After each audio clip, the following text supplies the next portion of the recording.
Primeiro livro de Samuel, capítulo 2. Nós vamos meditar hoje no texto que começa no versículo 12.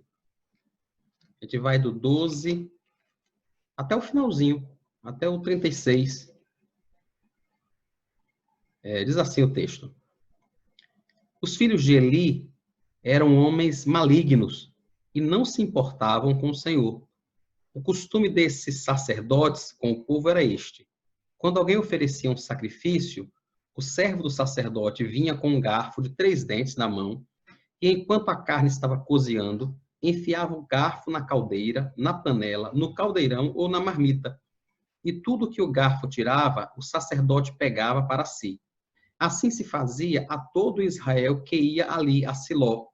Também, antes de se queimar a gordura, o servo do sacerdote vinha e dizia ao homem que estava oferecendo o sacrifício: dê um pedaço desta carne para o sacerdote assar. Ele não aceitará de você carne cozida, mas apenas crua. Se o ofertante lhe respondia: deixe que primeiro queime a gordura, depois você pode pegar o quanto quiser, o servo do sacerdote dizia: não, você tem de entregar essa carne agora, senão eu a pegarei à força. Era, pois, grave o pecado desses moços diante do Senhor, porque eles desprezavam a oferta do Senhor. Samuel ministrava diante do Senhor, sendo ainda menino, vestido de uma estola sacerdotal de linho. Sua mãe lhe fazia uma túnica pequena e, de ano em ano, a levava para ele quando ia com seu marido a oferecer o sacrifício anual.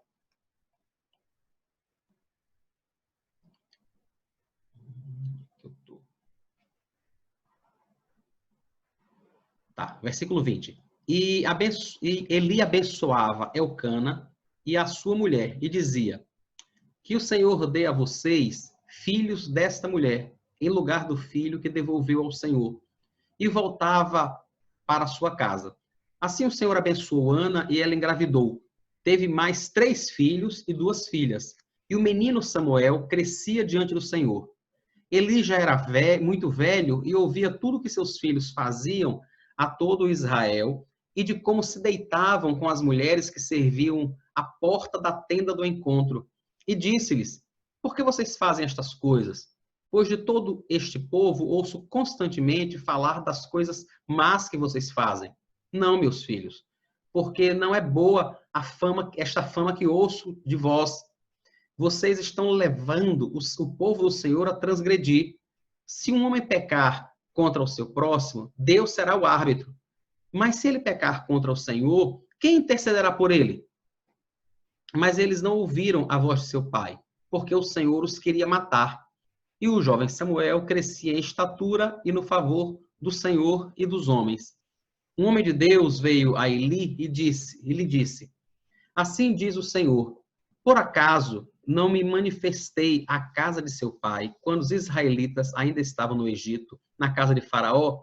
Eu o escolhi dentre todas as tribos de Israel para ser o meu sacerdote, para subir ao meu altar, para queimar o incenso e para usar a estola sacerdotal diante de mim. E dei à casa de seu pai todas as ofertas queimadas dos filhos de Israel. Porque tratam com desprezo os meus sacrifícios e as minhas ofertas de cereais, que ordenei que se fizesse na minha morada? E você, por que honra os seus filhos mais do que a mim? Para que você e eles engordem com as melhores partes de todas as ofertas do meu povo de Israel?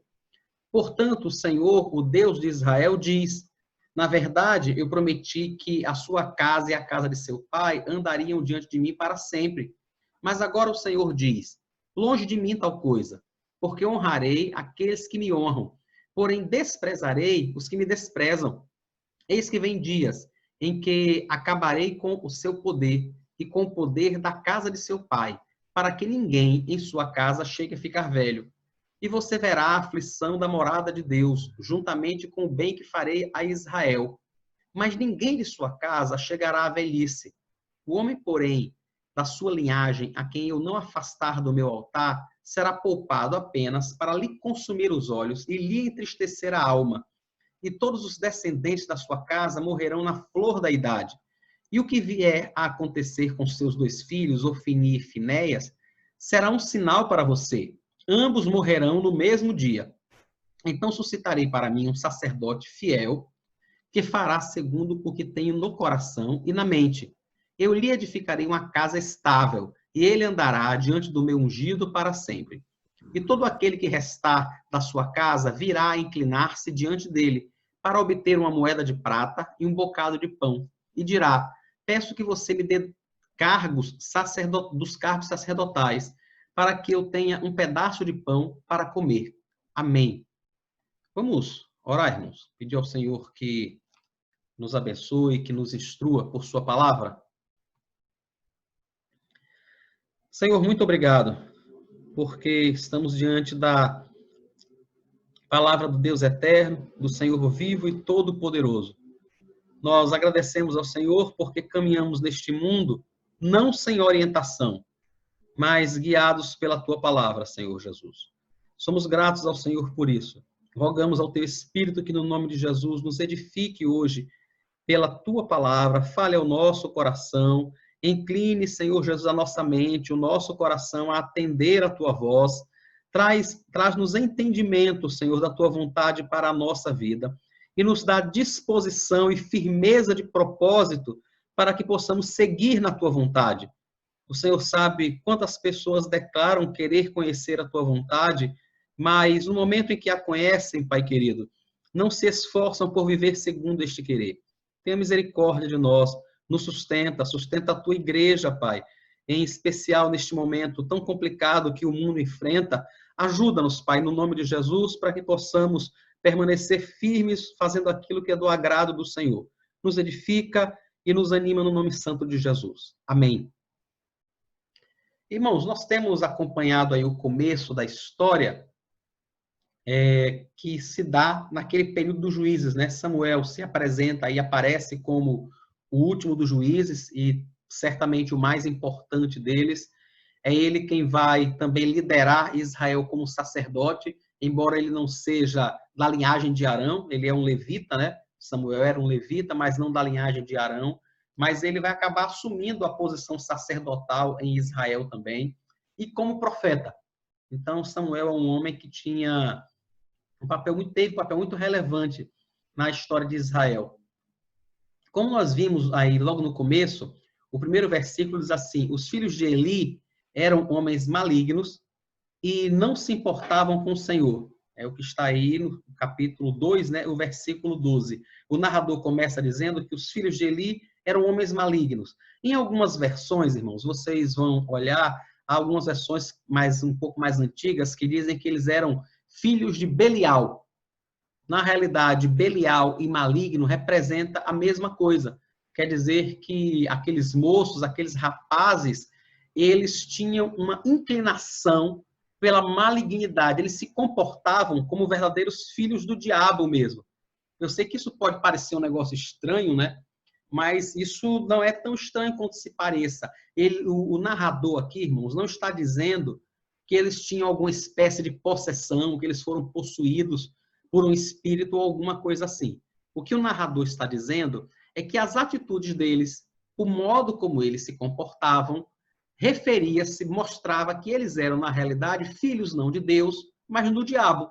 Seria mais ou menos como nós olharmos para uma criança, um adolescente, fazendo determinada coisa e dizermos assim, realmente, ele é filho de fulano, é filho de cicrano. O que é que nós estamos querendo dizer? Que aquela criança, aquela adolescente, aquela pessoa que nós estamos observando o comportamento, ela está tendo um comportamento semelhante ao de seu pai.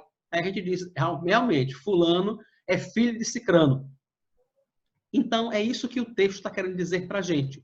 Que não que os filhos de Eli estivessem possuídos por algum demônio ou coisa parecida, mas que eles tinham um comportamento maligno. Em que é que consistia esse comportamento maligno deles? Logo aí o versículo 12 diz para a gente o que é que eles faziam, né? Eles não se importavam com o Senhor. O versículo 17 ainda completa, ao final do versículo 17, eles desprezavam a oferta do Senhor. Como é que eles faziam isso, irmãos? Naquele momento da história do povo de Israel, Deus tinha estabelecido que o povo ofereceria sacrifícios a Deus. E parte desses animais que eram sacrificados era para manutenção do sacerdote. Então, Levítico, no capítulo 7, designa, se eu não estou enganado, era a coxa direita e uma outra parte que era designada para o sacerdote. Mas essa parte, irmãos, só iria para o sacerdote depois que fosse queimada.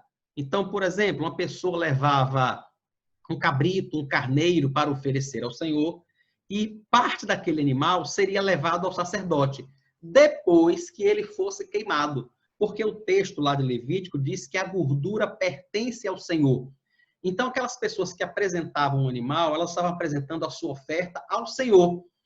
E o Senhor estava pegando parte da sua oferta para a manutenção dos levitas, aqueles que trabalhavam exclusivamente no templo, exclusivamente ali no sacerdócio. Eles não tinham outra fonte de renda, então eles eram mantidos desta forma. Mas isso apenas depois que a carne estava assada. O que é que os filhos de Eli, que eram sacerdotes, Eli era um sumo sacerdote, e os seus filhos eram sacerdotes, né? O que é que os filhos de Eli faziam, irmãos? Eles tinham pessoas que andavam com ele, né? E a impressão, lendo aqui o texto, a impressão que o texto dá é mais ou menos que eles andavam com um jagunço, né? Com alguém, assim, com pessoas fortes, parece até uma gangue. O versículo 16 diz que eles iam lá pedir um pedaço de carne antes que fosse assada, e se alguém dissesse, não, eu vou lhe dar depois, eles diziam, não, você tem que entregar agora, senão eu vou tirar a força. Por algum motivo, eles não queriam receber aquela carne assada. Talvez estivessem enjoados de receber a carne assada e queriam recebê-la de outra forma para que pudessem preparar, cozinhar da forma que eles achassem melhor para comer. Acontece, irmãos, que não era essa a vontade de Deus. Eu não estou dizendo que comer carne assada o tempo todo seja algo maravilhoso. Mas o que o texto está discutindo não é isso. O que o texto está dizendo é que Deus havia estabelecido um modo para que o sacrifício fosse ofertado a ele. O sacrifício era ofertado ao Senhor. Então, tudo aquilo era queimado, era assado diante do Senhor, a gordura era queimada como oferta a Deus, e depois parte desse material era tirado e era levado para a casa do sacerdote para a manutenção dele. Era isso que eles deveriam fazer. E tem mais, irmãos. Esses homens eram responsáveis por esse tipo de sacrifício. Vejam, eles não eram apenas pessoas que chegavam no templo e que iam apenas pegar a comida. Eles eram também, eles trabalhavam por turno, né? Os sacerdotes trabalhavam por turnos. Havia vários sacerdotes e eles trabalhavam por turno. Então, em algum momento, o próprio Ofni e Finéias, filhos de Eli, eles mesmos eram quem recebiam esses animais vivos para sacrificarem, assarem e depois retirarem uma parte. Mas mesmo quando não era o turno deles de trabalhar na oferta, de trabalhar no sacrifício, eles ainda iam lá com as pessoas que os assessoravam, que trabalhavam para eles, para levar parte dessa carne antes que ela assasse. E o Espírito Santo diz para a gente aí no texto que com esse comportamento eles não se importavam com o Senhor, ou seja, eles não estavam nem aí para o que era a vontade de Deus. A vontade de Deus revelada era, depois que a carne estiver assada, você pode pegar o pedaço de vocês e levar, porque é para manutenção de vocês. Mas eles não se importavam com isso, irmãos. Eles não se importavam com aquilo que Deus estava dizendo. Como nós diríamos hoje, né? Entrava por um ouvido e saía pelo outro. Aquilo não significava nada para eles. Então o texto diz que com esse comportamento eles não se importavam com o Senhor. E no versículo 17, o narrador usa uma palavra mais forte ainda. Diz que, na realidade, o pecado deles era muito grave. É o que diz aí o versículo 17. Era, pois, muito grave o pecado desses moços diante do Senhor, porque eles desprezavam a oferta do Senhor. Então, irmãos, eles não apenas ignoravam aquilo que Deus dizia para fazer, mas aquilo representava realmente um desprezo, não somente pela palavra do Senhor, não somente por aquilo que Deus entendia que deveria ser feito, pela vontade de Deus, mas isso representava também um desprezo para com a oferta ao Senhor. Eu queria ler alguns versículos com vocês, irmãos, só para mostrar a vocês o quanto desprezar a Deus é algo tratado com muita seriedade na Escritura, muita mesmo. É o capítulo 14 do livro de Números, né? É o quarto livro da Bíblia, o penúltimo aí do Pentateuco, né, que termina em Deuteronômio, o quarto livro de Números. No capítulo 14, mostra um momento em que o povo de Israel que tinha saído do Egito está para entrar na terra prometida. Eles vão lá, espionam a terra, veem que a terra é maravilhosa, mas eles acabam com receio de entrar, ficam com medo. E Deus entende que isso é um modo de desprezar a Deus, porque Deus tinha dito que os colocaria naquela terra, que ia dar vitória a eles sobre os exércitos daquela terra. Mas eles estavam com receio, diz o capítulo 14, versículo 23 aí de Números. Porém, tão certo como eu vivo e como toda a terra se encherá da glória do Senhor, nenhum dos homens que viram a minha glória e os prodígios que fiz no Egito e no deserto, e mesmo assim me puseram à prova já 10 vezes e não obedeceram à minha voz, nenhum deles verá a terra que com juramento prometi a seus pais. Sim, nenhum daqueles que me desprezaram haverá. O que é que Deus está falando através de Moisés? Essas pessoas viram tudo que eu fiz no Egito, viram como eu abri o Mar Vermelho, viram todas as 10 pragas que eu lancei sobre o Egito, todo o meu poder foi manifestado ali. Mas eles me desprezaram, dizendo que eu não posso colocá-los nesta terra. Então o Senhor diz, eles não vão entrar mesmo. Eles vão morrer no deserto, porque eles me desprezaram. No próprio livro de Números, capítulo 16, um pouquinho à frente, tem um momento em que um grupo de Corá, uma família, né, em Israel, se levanta contra Moisés, contra a liderança de Moisés, e diz assim: Moisés, quem foi que disse que é você que tem que liderar o povo do Senhor? Quem foi que lhe constituiu líder sobre nós? E Moisés, irmãos, entra numa discussão com eles, tentando dizer que, na realidade, foi Deus que o escolheu, ele não estava oprimindo o povo, não foi ele que se colocou à frente do povo, mas foi Deus. E os filhos de Coré, ou de Corá, em algumas outras traduções, continuam a insistir com Moisés, e eles se reúnem enquanto estão discutindo. Então, o versículo 30 conta Moisés dizendo a eles o que poderia acontecer. Moisés diz assim, olha, se o Senhor criar alguma coisa nova, e a terra abrir a sua boca, e os engolir com tudo que eles têm, e se eles descerem vivos ao mundo dos mortos, então vocês saberão que estes homens desprezaram ao Senhor. O que Moisés está dizendo a toda a comunidade de Israel que está ali reunida em torno dele e dos filhos de Corá, que Moisés diz é o seguinte, vejam, prestem atenção, israelitas, vocês, prestem todo mundo atenção. Se esses homens morrerem como todo mundo morreu, então não foi Deus que me chamou. Se eles morrerem da mesma forma, morrerem e forem sepultados como todo mundo. Mas se o Senhor criar alguma coisa nova, e por algum acaso a terra abrir a sua boca e os engolir, e eles descerem vivos ao mundo dos mortos, então vocês saberão que esses homens desprezaram o Senhor. Irmãos, a continuidade do texto diz que assim que Moisés termina de falar, é isso que acontece. A terra se abre e engole 250 pessoas que haviam desprezado ao Senhor. Deixa eu ler mais um texto com vocês. Para que a gente entenda a seriedade, irmãos, de tratarmos a Deus, o Senhor de toda a terra, com desprezo. Malaquias, capítulo 1. Malaquias é o último livro aí do Antigo Testamento, né? O último profeta registrado no Antigo Testamento. Malaquias, capítulo 1, a partir do versículo 6 até o 8. Veja o que é que Deus diz àquelas pessoas.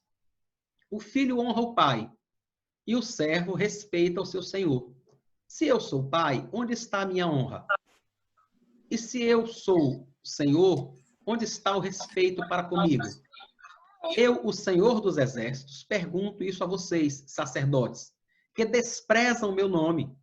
Mas vocês perguntam, como desprezamos o teu nome? Vocês oferecem pão impuro sobre o meu altar e ainda perguntam em quem te havemos profanado. Nisto de pensarem que a mesa do Senhor pode ser desprezada. Quando vocês oferecem em sacrifício um animal cego, Será que não está isso errado? E quando trazem um animal coxo ou doente, será que isso não está errado? Ora, experimentem oferecer um animal desses ao seu governador. Será que ele se agradará de vocês? Ou será favorável a vocês? Diz o Senhor dos Exércitos. O que é que Deus está dizendo? Vocês, quando vão oferecer sacrifício em minha casa, vocês trazem um animal deficiente, porque Deus já tinha estabelecido na palavra que os animais que seriam oferecidos seriam animais sem defeito algum e animais que nunca tivessem trabalhado.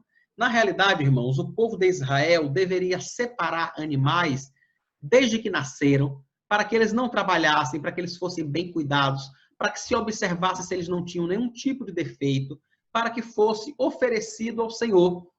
Mas acontece que numa cultura agrária daquela, um animal valia muito, muito mesmo. E agora imaginem um animal saudável, um animal de 1 ano, um animal bom, valia muito dinheiro.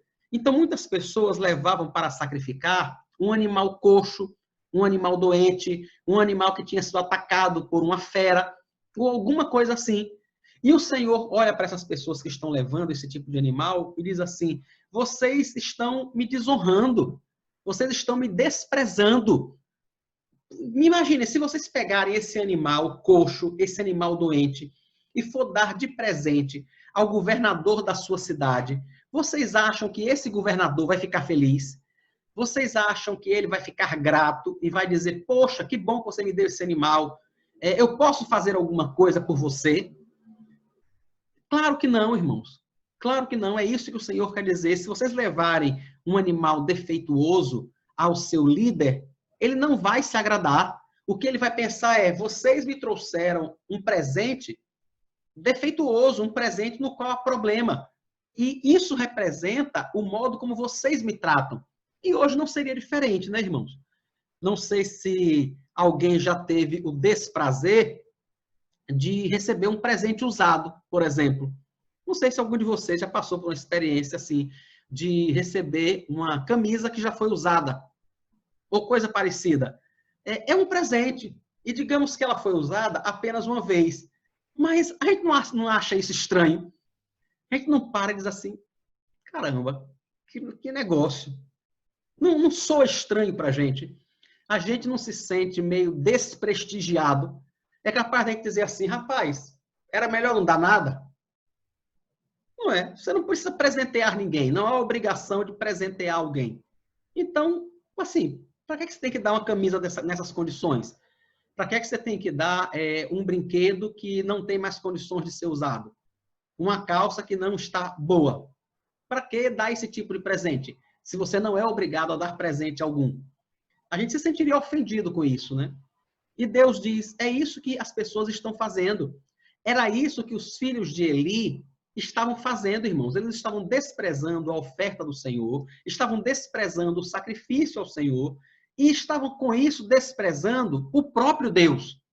Quando eles chegavam lá com o seu garfo, enfiava na panela que o sacerdote estivesse usando para cozer, para assar a carne, e tirava um pedaço que quisesse, à força, se fosse necessário. E o Senhor fica muito indignado e diz: olha, vocês estão me desprezando. Mas não era só isso, irmãos, que esses sacerdotes faziam. E eu preciso que vocês lembrem que nós estamos falando de sacerdotes. Estamos falando de líderes. Não estamos falando de pessoas quaisquer na igreja, mas de líderes. Não era apenas isso que eles faziam. O versículo 22 diz que eles se deitavam com as mulheres que serviam à porta da tenda do encontro. Nesse momento aí, irmãos, ainda não havia um templo como Salomão construiu posteriormente, né? O que existia nessa época era uma tenda, chamada de tenda do encontro, onde o Senhor se manifestava ali. Fora da tenda havia um altar onde era feito o sacrifício.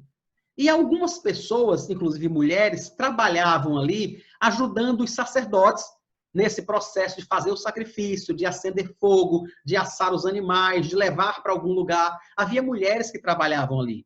E os filhos de Eli, Ofni e Finéias, se relacionavam sexualmente com essas mulheres. Vejam, eles não só desprezavam a oferta do Senhor, como eles se deitavam com essas mulheres, o que era errado, irmãos, o que era pecaminoso. Nunca foi essa a vontade de Deus. E Eli, quando fala com eles, né, diz a eles no versículo 24, não, meus filhos, porque não é boa fama esta que ouço. Vocês estão levando o povo do Senhor a transgredir. Ou seja, eles estavam, de algum modo, prejudicando a oferta e fazendo o próprio povo do Senhor pecar. Eu entendo, irmãos, que quando esses homens se relacionavam com essas mulheres, eles não estavam estuprando elas. Eu acredito que isso fazia parte muito mais de um aliciamento. Eu acho que elas eram de alguma forma aliciadas, né? Eles eram figuras de autoridade, eram sacerdotes, além do mais, eram filhos de Eli, e eles se utilizavam dessa influência para obter esse tipo de favores sexuais com essa pessoa, com essas mulheres, né? Naquela época não existia a palavra ainda, mas hoje seria o mais puro assédio, né? Era isso que eles faziam. Mas eles não erravam sozinhos, irmãos. Porque se elas não eram obrigadas, elas também estavam errando. Eu sei que parece estranho, né? Eu sei que isso é difícil de lidar. Você pode dizer assim, mas como é que uma pessoa pode rejeitar alguém que é o sacerdote, que é o líder, que é filho de Eli? Rejeitando, irmãos, rejeitando. Se ele está agindo contra a sua fé, contra a sua consciência, é preciso rejeitar. Era preciso rejeitar não somente Ofni e Finéias, como qualquer comportamento que qualquer líder hoje na igreja solicite de você, que você sabe que isso não agrada a Deus. Você não é obrigado a fazer, seja lá quem for, que de algum modo está tentando te induzir a um comportamento que não honra a Deus, independente se é o pastor, se é o presbítero, se é um diácono, se é o conselho da igreja, ou quem quer que seja. Seja lá quem for, você não é obrigado a fazer. Aquelas mulheres, eu não tenho dúvida, que elas recebiam um forte assédio, elas sofriam um assédio muito forte, mas não eram obrigadas a ceder.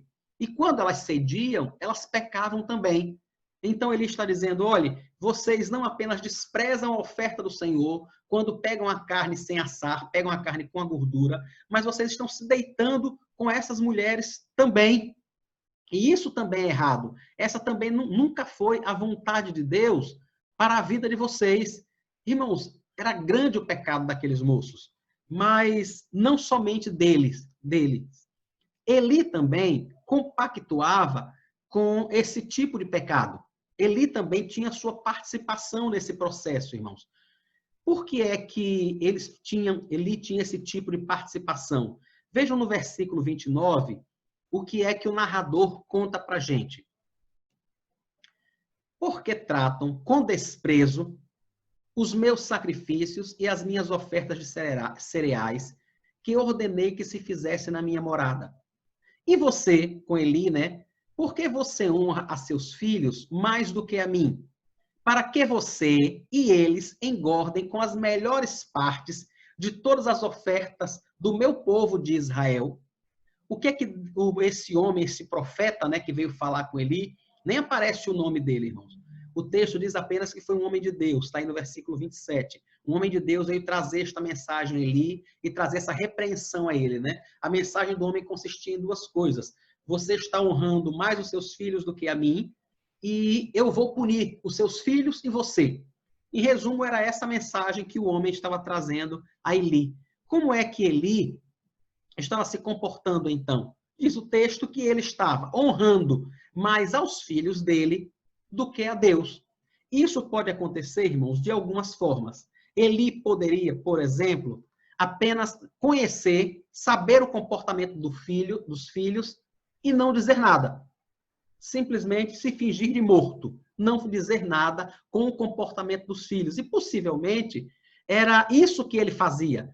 Quando ele chega que vai repreender os filhos, isso já é tarde, irmãos. Já é muito tarde. O momento quando ele vai confrontar os filhos, diz inclusive o texto que eles nem deram ouvidos. E que isso veio do Senhor, porque o Senhor já tinha julgado os filhos de Eli por tudo que eles fizeram a vida toda. Então, Eli, irmãos, teve um comportamento muito passivo, né? Ele não teve preocupação em orientar e em confrontar os seus filhos.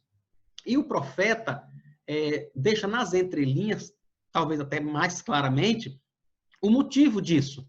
Porque ele também se beneficiava desse tipo de oferta que os filhos dele conseguiam. Então, os filhos dele, irmãos, conseguiam a carne com a gordura, uma carne mais saborosa, e Eli se aproveitava disso. Então, de alguma forma, ele se fingia de morto. E ao fazer isso, ele está compactuando com aquilo que os filhos faziam. Então, quando eu e você, irmãos, sabendo que os nossos filhos estão pecando contra Deus, e nós não os confrontamos, nós não fazemos aquilo que está ao nosso alcance, nós também somos culpados. Não somos culpados pelo pecado deles. Nós somos culpados pelo nosso pecado de não fazer nada. Ezequiel 18 diz que a alma que pecar é essa que vai morrer. Então, os nossos filhos vão pagar diante de Deus pelo que eles fizerem. E nós vamos pagar diante de Deus pelo que nós fizermos. Por exemplo, se nós não os repreendermos, se nós não fizermos nada com relação ao pecado deles. Eli, irmãos, tinha autoridade para destituir os seus filhos do ministério sacerdotal. Ele não tinha só autoridade. Diante de Deus, ele tinha a obrigação de fazer isso, irmãos. Diante de Deus, ele tinha a obrigação de destituir os seus filhos do ministério sacerdotal. Mas se ele fizesse isso, como é que ia ficar a manutenção de seus filhos? Como é que eles iam viver? O que é que eles iriam comer? Como é que eles iriam sustentar mulher e filhos? Talvez até sem nenhum contexto onde fosse muito mais difícil conseguir comida. Como é que ia fazer isso?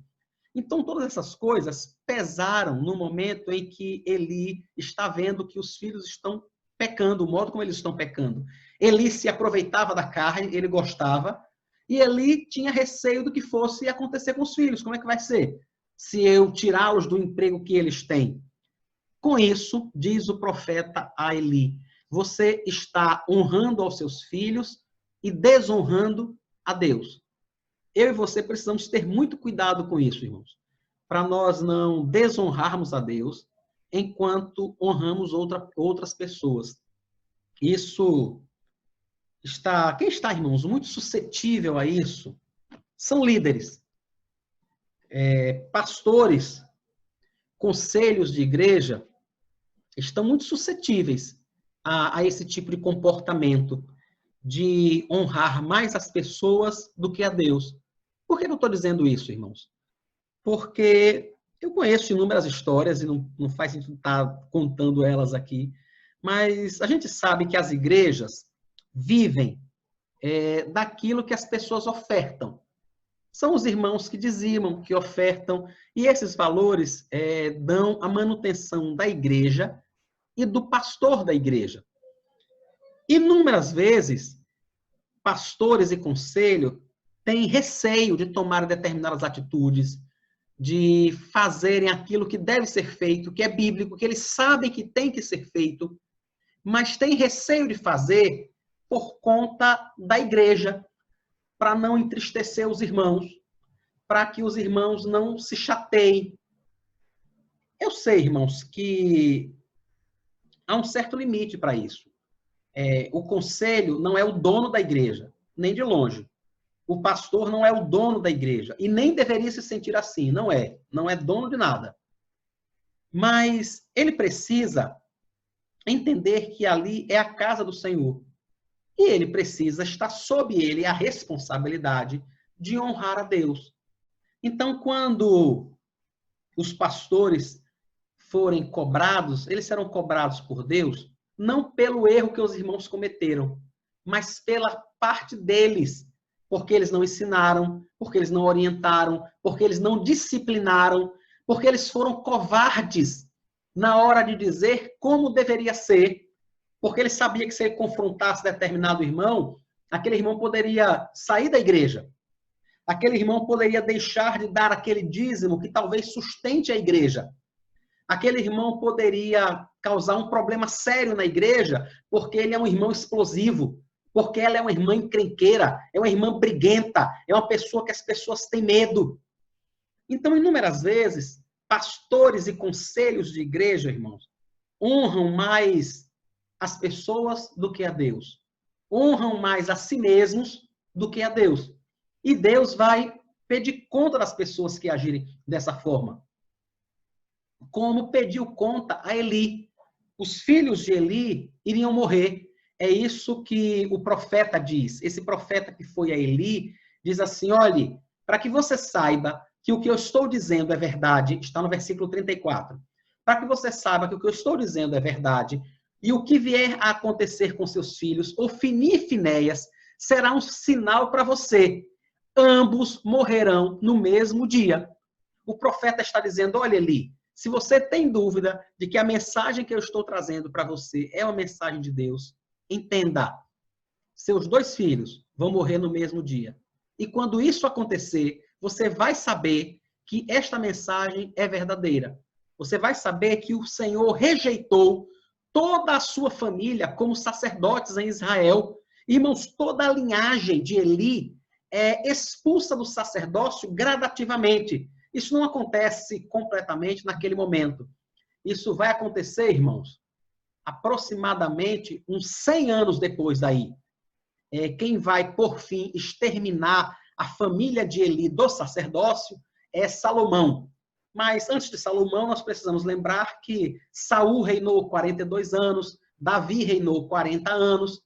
Então, aproximadamente 100 anos depois, é que a família de Eli vai ser completamente expulsa da linhagem sacerdotal. Por que isso aconteceu? Por conta dos pecados daqueles homens que desprezaram a Deus. E, irmãos, Deus tem feito isso com inúmeros pastores. Deus tem feito isso com inúmeros conselhos.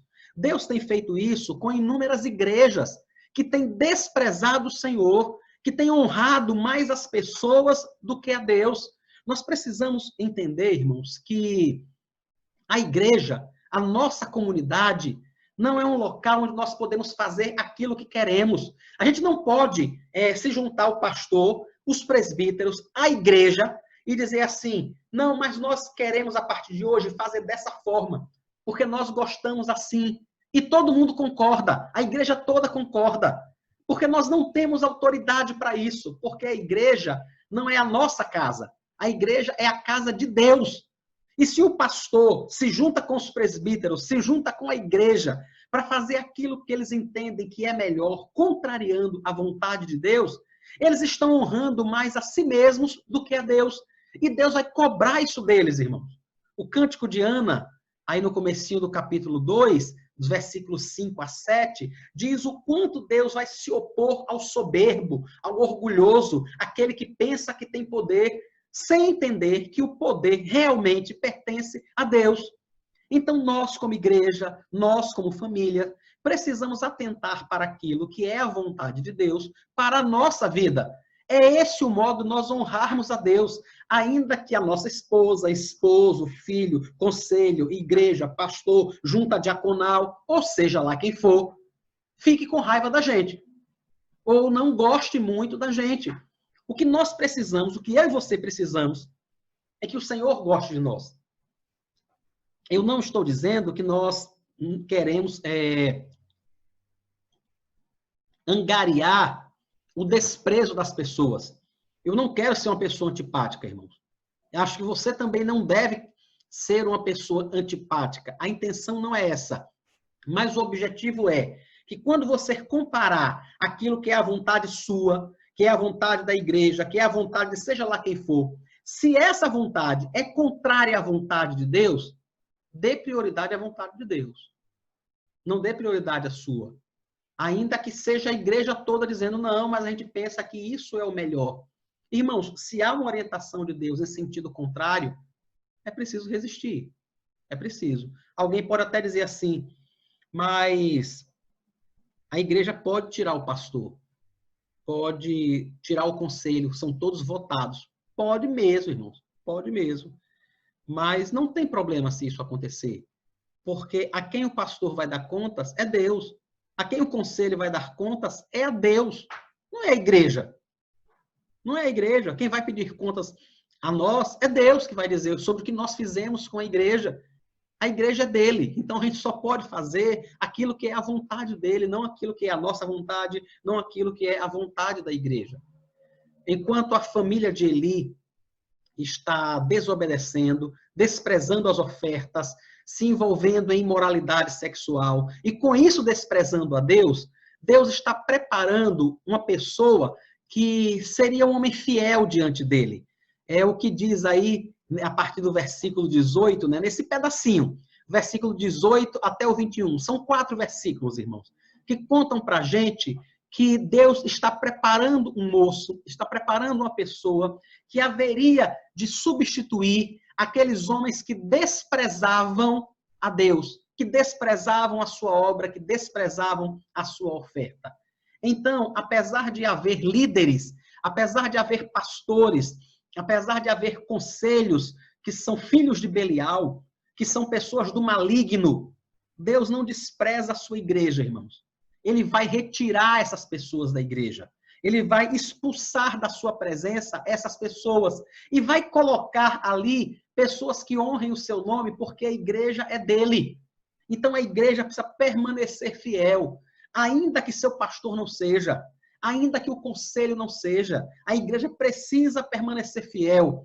O pastor precisa permanecer fiel. Todos nós precisamos sermos, antes de qualquer coisa, fiéis a Deus, que está sempre cuidando de nós e preparando alguém que realmente vai honrar o seu nome.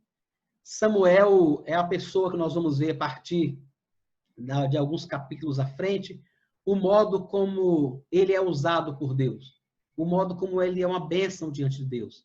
Isso acontece, irmãos, porque Samuel resolve honrar ao Senhor com todas as suas forças, com tudo aquilo que ele podia.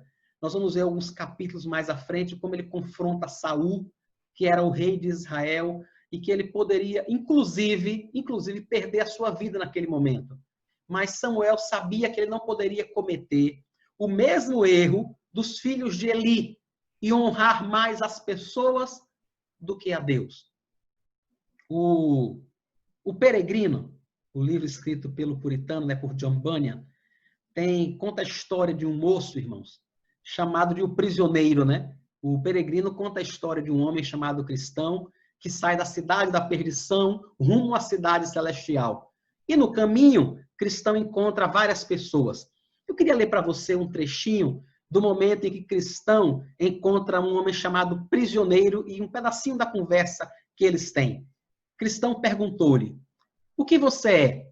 Prisioneiro respondeu: "Sou o que não era antes." "O que você era antes?" pergunta Cristão. Diz Prisioneiro, era um professor simpático e bem-sucedido, tanto aos meus próprios olhos, como aos de outras pessoas. Antes eu era, conforme imaginava, um candidato promissor à cidade celestial. E naquele tempo tinha a alegria no pensamento de que chegaria lá. Cristão pergunta: "Bem, mas o que você é agora?" O prisioneiro responde: "Sou um homem em desespero, e nele estou preso, como nesta gaiola de ferro. Não posso sair. Agora não posso sair." Cristão pergunta: "Mas como você chegou a esta condição?" E prisioneiro responde: "Parei de vigiar e ser sóbrio. Soltei as rédeas de minhas paixões carnais. Pequei contra a luz da palavra de Deus e a bondade de Deus. Entristeci o espírito e ele se foi. Tentei o diabo e ele me veio. Provoquei Deus a ira e ele me abandonou. Endureci meu coração de tal modo que não posso me arrepender." Esse é um dos momentos mais duros do livro, irmãos. Mais duros. Conta a história de um homem que soltou as rédeas de suas paixões, como os filhos de Eli, que pecou contra a luz, contra a bondade e contra a palavra de Deus, que tentou ao Senhor e agora não consegue mais se arrepender. Quando Eli tenta orientar seus filhos, quando ele tenta conversar com seus filhos, ele já não consegue mais. Já não tem mais o que fazer. os seus filhos já não o ouvem mais por um motivo simples. Diz o texto que o tempo do arrependimento havia passado e que agora o Senhor estava disposto a matar os filhos de Eli. Eles iriam pagar por todos os seus pecados. Que eu e você possamos estar atentos, irmãos, atentos mesmo a este tempo de misericórdia de Deus sobre a nossa vida. Às vezes em que nós vivemos em pecado, em que nós desagradamos a Deus de várias formas, e que não cai um raio, né, sobre a nossa cabeça de imediato, isso não significa que Deus está concordando com o nosso pecado. Não significa que Deus está aprovando o nosso erro. Significa, pelo contrário, que Ele está sendo misericordioso, que Ele está sendo bondoso comigo e com você. E que nós devemos aproveitar esse tempo de misericórdia para nos arrependermos e nos voltarmos para Ele, antes que aconteça conosco, como está aí no versículo 25, quando o narrador fala sobre os filhos de Eli, né? Mas eles não ouviram a voz de seu pai, porque o Senhor os queria matar. Já tinha passado o tempo do arrependimento. Nós precisamos olhar para Cristo todo dia. Esse tempo não passou para mim e para você. Enquanto a vida, irmãos, a esperança. Se nesse momento, de algum modo, você se sente entristecido até por aquilo que vê na vida dos filhos de Eli, e talvez até por aquilo que vê na sua vida, eu quero que você receba essa palavra de hoje como Eli deveria ter recebido naquele tempo.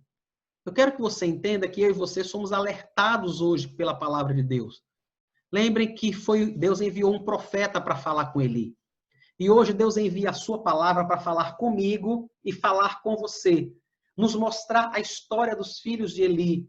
Nos mostrar o triste destino deles. E nos lembrar que hoje ainda é tempo de arrependimento.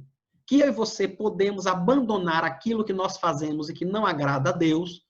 Podemos nos voltar para o Senhor. Podemos passar a viver uma vida que honre realmente o seu nome.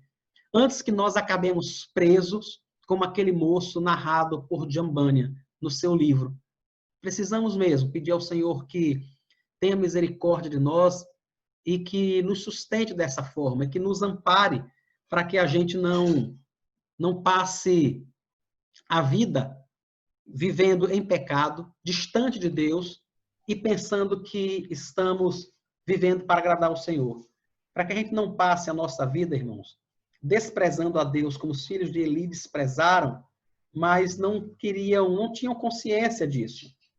Essa palavra de hoje é um alerta para mim e para você. Na realidade, é um aviso sobre a misericórdia de Deus. É Deus dizendo a mim e a você, ainda há tempo para arrependimento. Cristo morreu na cruz do Calvário para que nós possamos nos arrepender. Não há quem não peque. Não há, irmãos, quem não peque. Eu quero terminar nossa meditação lendo para você o que o Espírito Santo escreveu para nós na primeira epístola de João, capítulo 1. A partir do versículo 5, a primeira epístola de João, capítulo 1, a partir do versículo 5, deixa eu ler esses versículos para que você entenda quão misericordiosa é essa mensagem para a sua vida e para a minha. Diz assim: a mensagem que dele ouvimos e que anunciamos a vocês é esta: Deus é luz, e não há nele treva alguma. Se dissermos que mantemos comunhão com ele e andamos nas trevas, mentimos e não praticamos a verdade. Se andarmos na luz como ele está na luz, mantemos comunhão uns com os outros, e o sangue de Jesus Cristo, seu Filho, nos purifica de todo pecado. Se dissermos que não temos pecado nenhum, a nós mesmos enganamos e a verdade não está em nós. Se confessarmos os nossos pecados, ele é fiel e justo para nos perdoar os pecados e nos purificar de toda injustiça. Se dissermos que não cometemos pecado, fazemos dele um mentiroso e a sua palavra não está em nós. Irmãos, se nós confessarmos os nossos pecados, ele é fiel e justo para perdoar os nossos pecados e nos purificar de toda iniquidade, de todo erro. Essa é a mensagem de Deus para a sua vida e para a minha vida.